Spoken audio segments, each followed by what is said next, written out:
வணக்கம். 12 பாவங்கள் சீரீஸில் இப்போ நம்ம பார்க்க போகிறது 12வது வீடு.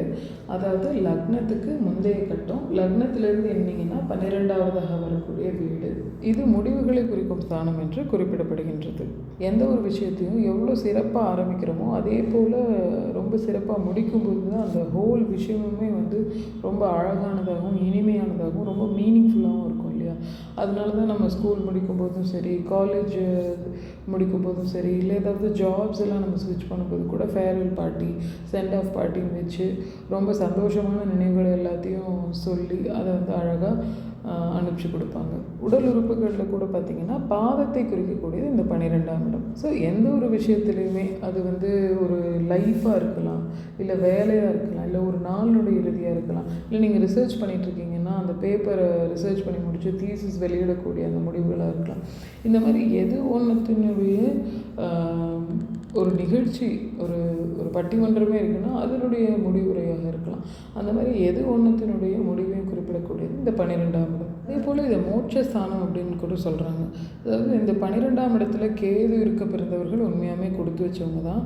எந்த வகையிலன்னு பார்த்தோம்னா, இந்த திருவாசகத்தில் குறிப்பிடுவாங்கள்ல, புல்லாகி பூடாய் புழுவாய் மரமாகி பல்விருகமாகி பறவையாய் பாம்பாகி கல்லாய் மனிதராய் பேயாய் கணங்களாய் வல்லசுரராகி முனிவராய் தேவராய் செல்லா நின்ற இத்தாவர சங்கமத்துள் எல்லா பிறப்பும் பிறந்தளித்தேன் எம்பெருமான் மெய்யே உன் பொன்னடிகள் கண்டின்று வீடுற்றேன் அப்படின்னு சொல்லுவாங்க இல்லையா?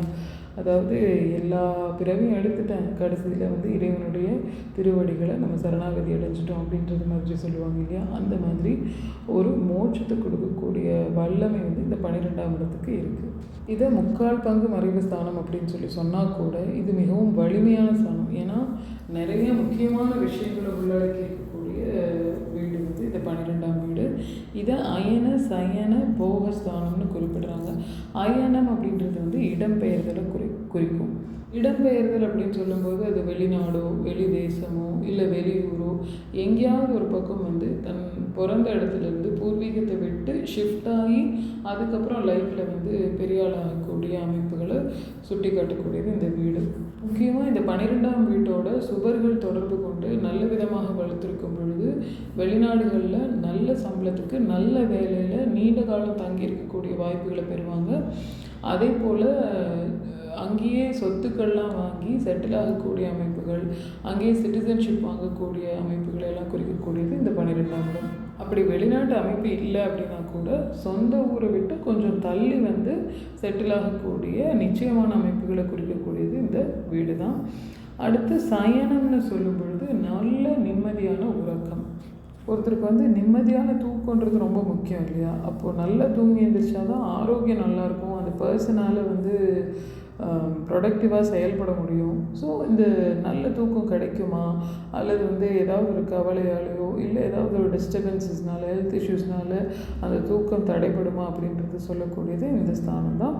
அதே மாதிரி இந்த ரிட்டையர்மெண்ட் லைஃப்பை பற்றியெல்லாம் சொல்லக்கூடியது இந்த 12ஆம் இடம் தான். இந்த 12ஆம் இடம் நல்ல விதமாக இருக்கும் பொழுது அந்த ரிட்டையர்மெண்ட் லைஃப், அதாவது அந்த வயசானதுக்கப்புறமா ரொம்ப பீஸ்ஃபுல்லான நிம்மதியான கவலை இல்லாத ஒரு நல்ல வாழ்க்கையை வாழறதுக்கு ஒரு பிராப்தத்தை இந்த 12ஆம் இடம் ஏற்படுத்தி கொடுக்கும். இதை போகஸ்தானம் அப்படின்னு சொல்கிறோம். அப்போ இந்த வீட்டோட குரு சனி கேது தொடர்பு கொள்ளும் பொழுது அவங்களுக்கு ஆன்மீக நாட்டம் மிகுதியாகி அல்லது சந்நியாசம் போகக்கூடிய எண்ணங்களை இது தோற்றுவிக்கும். அப்படி இல்லாமல் வேறு விதமாக 12ஆம் இடம் பாதிக்கப்பட்டிருந்தது அப்படின்னா அவங்களுக்கு இல்வாழ்க்கை இடையூறுகளை அவங்க சந்திக்கக்கூடியதாக இருக்கும். அப்படியும் இல்லாமல் நல்ல விதமாக நன்னிலை பெற்று வளர்த்திருக்கும் பொழுது அவங்களுக்கு நல்ல ஒரு சிற்றின்பு சுகம், நேர்மையான ஒரு இல்வாழ்க்கை இன்பம்ன்றது கிடச்சி அவங்க குடும்பமாக மனைவி கணவர் குழந்தைகள் அப்படின்னு ரொம்ப ஒரு சந்தோஷமான வாழ்க்கையை லீட் பண்ணுவாங்க. அடுத்து இது விரயஸ்தானம் அப்படின்னு குறிப்பிடுறாங்க. விரயம் அப்படின்றது இந்த ஸ்தானம் நல்ல விதமாக வளர்த்துருந்தது அப்படின்னா அது சுப விரயமாகவும் நல்ல விதமான ப்ரொடக்டிவான செலவுகளாகவும் இருக்கும். இப்போது ஒருத்தர் நான் ராஜா மாதிரி வாழணும், ராணி மாதிரி வாழணும்னு ஆசைப்படுறேன்னு நினைக்கிறாங்க. ராஜா மாதிரி ராணி மாதிரி எப்போ வாழ முடியும்? நீங்கள் அந்த அரண்மனை மாதிரி ஒரு வீடை கட்டணும் இல்லையா? அப்போ அதை கட்டுறதுக்கு நீங்கள் ஸ்பெண்ட் பண்ணணும் இல்லையா? அடுத்து நீங்கள் ஒரு பெரிய பட்ட படிப்பெல்லாம் குழந்தைங்களை படிக்க வைக்கணும், வெளிநாடுகளுக்கெல்லாம் அனுப்பி அவங்கள ஒரு மேதையாக பார்க்கணும் நீங்கள் ஆசைப்படுறீங்கன்னா அப்போ அதுக்கும் நம்ம ஸ்பெண்ட் பண்ணுவோம். அது எல்லாமே சுப செலவுகள் அப்படின்னு சொல்லுவோம். நம்மளுடைய சுகத்துக்காகவும் நம்மளுடைய வளர்ச்சிக்காகவும் ஸ்பெண்ட் பண்ணக்கூடியது எல்லாமே வந்து சுப செலவுகள் தான். அப்போ இந்த 12ஆம் இடம் நல்ல விதமாக வலுத்திருக்கும் பொழுது அதிக அளவு சுப செலவுகளை செய்து அதன் மூலமாக வாழ்க்கையில் வந்து மரியாதையும் பெருமையும் சந்தோஷத்தையும் அனுபவிக்கக்கூடிய ஒரு வாய்ப்பு இருக்கும். அதாவது எந்த ஒரு விஷயத்தையுமே யூஸ் பண்ணால் தான் அதுக்கு மதிப்பு இல்லையா? இப்போது ஒரு டிவியை வாங்கி வச்சுருக்கோம், அந்த டிவியை பார்க்கவே இல்லைன்னா அது எவ்வளோ லட்ச ரூபாய் கொடுத்து வாங்கியிருந்தது தான் என்ன இல்லையா?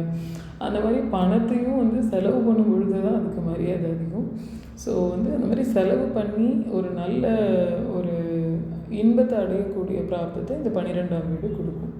அதுக்கு இன்னொரு அர்த்தமும் என்ன அப்படின்னா, நீங்கள் செலவு பண்ணுறதுக்கு உங்களுக்கு ஏதாவது ஒரு விதத்தில் பணன்றது வரும். ஸோ அது வந்து கடனாக இல்லாமல் நீங்கள் சம்பாதிக்கக்கூடிய அல்லது உங்களுக்கு தானாக சேர்ந்த நேர்மையான வழியில் கிடைக்கப்பெற்ற பணமாக இருக்கும் பொழுது அது மென்மேலும் வளரும். அது செலவாகிறது மாதிரி தெரிஞ்சால் கூட அது அகெயின் ஒரு வரவாகத்தான் இருக்கும். அதே போல் தலைமறைவு வாழ்க்கையையும் தன்னிச்சையாக செயல்பட முடியாமல் ஏதேனும் ஒன்றுக்கு கீழே கட்டுப்பட்டு இருக்கக்கூடிய நிலைமையை சொல்லக்கூடியது இந்த 12ஆம் வீடு தான்.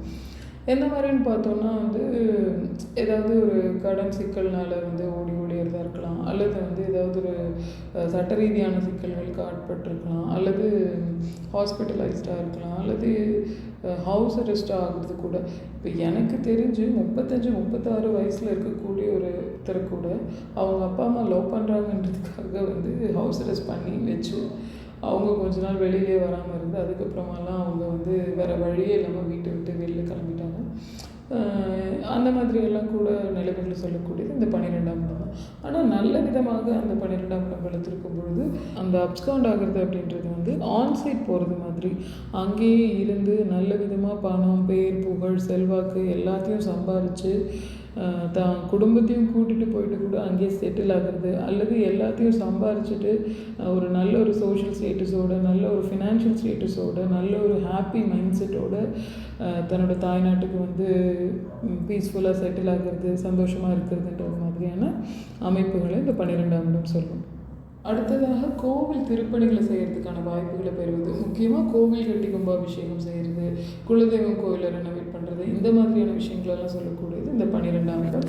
அடுத்தவற்றுக்கு அழியா புகழ் கிடைக்கணும் அப்படின்னா அவங்களுக்கும் இந்த 12ஆம் இடம் வளர்த்திருக்க வேண்டியது ரொம்ப அவசியம். 12ஆம் இடம் நன்னிலை பெற்று இல்லை அப்படின்னா அவங்க வந்து ரொம்ப கஞ்சத்தனமாக இருப்பாங்க.